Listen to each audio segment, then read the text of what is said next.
চারদিকের তরুণেরা যখন বিয়ে না হয় হতাশ, বিয়ে যেন স্বপ্নের মতো দূরের কিছু, ঠিক তখনই চমক দেখালেন ৭০ বছর বয়সী হাকিম বাবর। পাকিস্তানের রাওয়ালপিন্ডি শহরের চাকলা এলাকার বাসিন্দা ৭০ বছর বয়সী হাকিম বাবর বিয়ে করেছেন মাত্র ২২ বছর বয়সী এক সুন্দরী তরুণীকে। তাদের দাবি, ভালোবাসায় গড়েছে এই সেতুবন্ধন।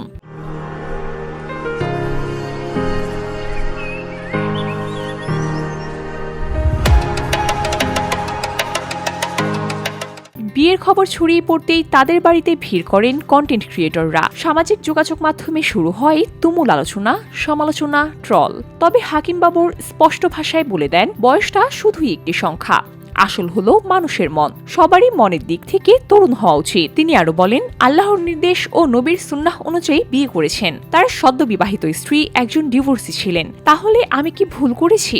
প্রশ্ন ছুড়ে দেন সমালোচকদের দিকে।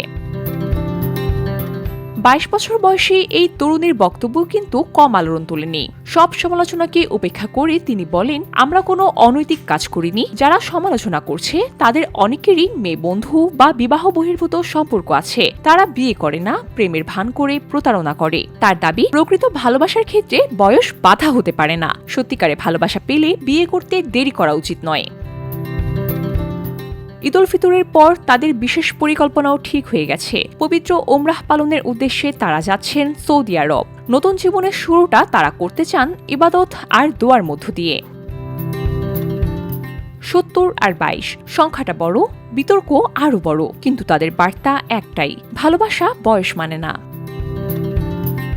VOD Bangla news desk.